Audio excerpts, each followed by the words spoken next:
As customary among these types of events, we are going to start with a collective deep breath. So maybe a few of them. But welcome to Mayday 2025. I think one of the big things about this particular event is there's a piece of this that is very anti-event, because we know you're creative, we know you're marketers, we know you're putting on big productions and you're thinking about transitions and all the things that go wrong with all those sorts of little details. And all the things that happen in those productions, we're actually inviting into this space today. So it's a little messy on purpose, it's a little informal on purpose.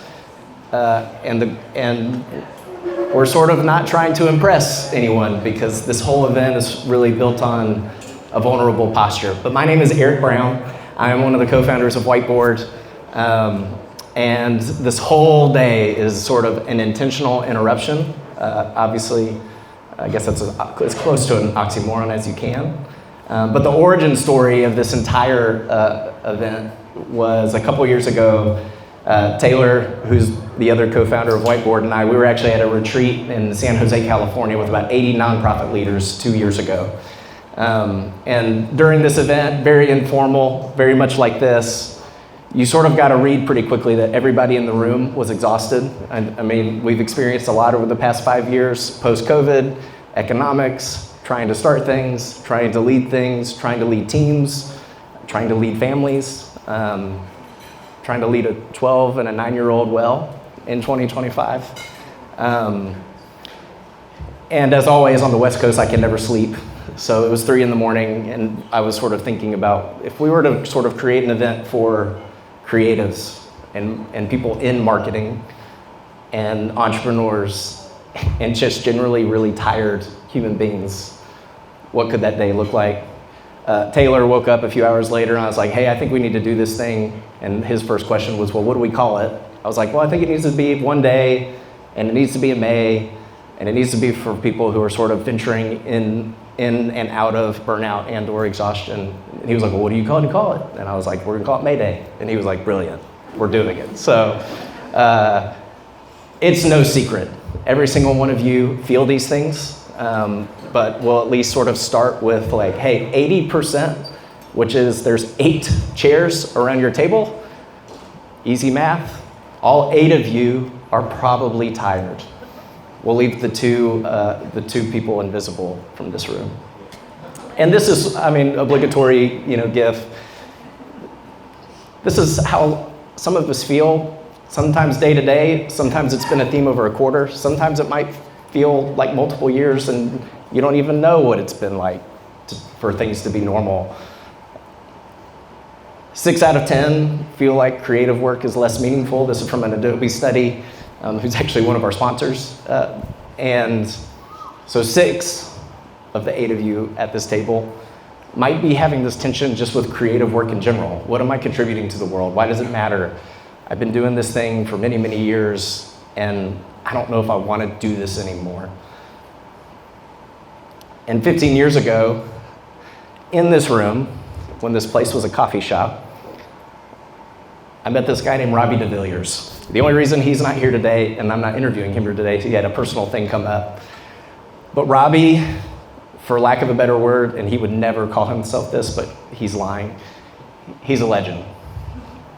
Robbie DeVilliers, originally from South Africa, lived in Oslo, became a senior partner of a very large agency in New York City, actually moved to Chattanooga to be a part of a church plant with his daughter back in 2010, and was actually one of the very first people I had met when I moved to Chattanooga with my family in 2010. And we were over at a table over here, and Taylor and I were fresh, wide-eyed. We've got this idea called Whiteboard.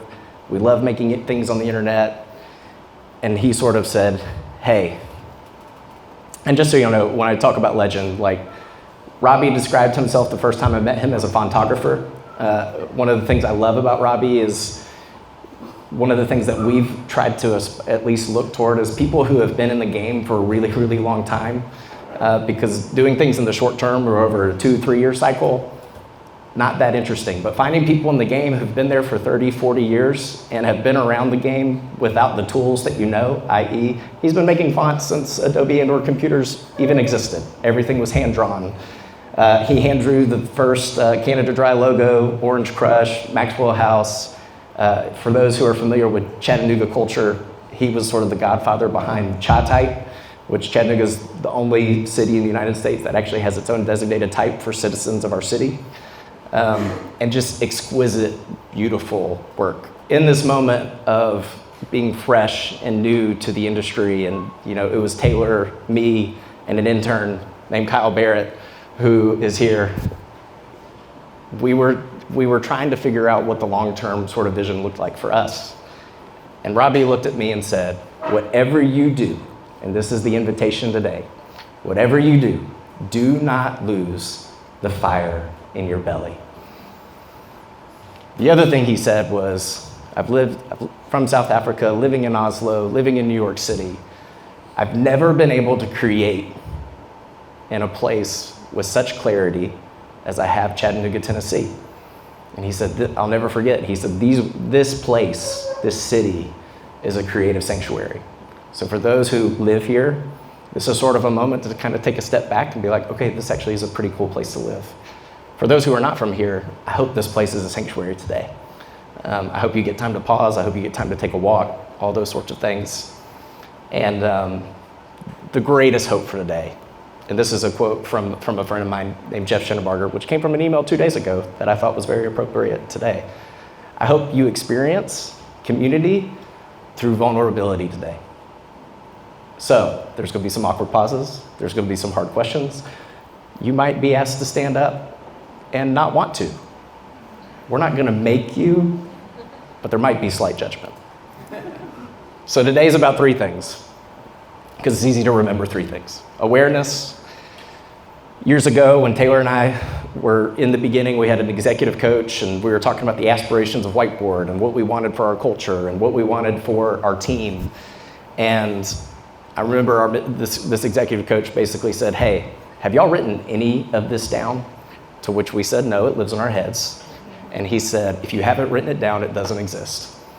So for all those feelings and for all those tensions and for all those things going on inside your head, there's journals at the table. Name the things that are broken, write the things down that you're feeling and wrestling with. The next thing is imagination. Because as marketers, we can task list everything. We can check boxes. There's last minute requests that are getting queued up on a Friday for the following week. You're already thinking there's no way we're going to get to these tasks during the week. And thus, every ounce of imagination is squeezed out of us, right? So today is sort of that opportunity, that intentional interruption to explore what could be again and really ask that question. Last thing is reclamation.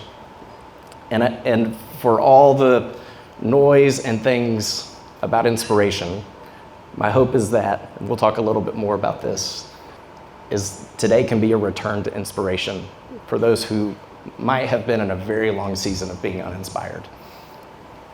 So welcome to Mayday. Question out of the gate. Would somebody stand up and answer the question, why are you here? So when we talk about this idea of return to inspiration, everybody's heard the word return on investment. Today we're going to talk about inspiration for at least sort of teeing up the hope for today.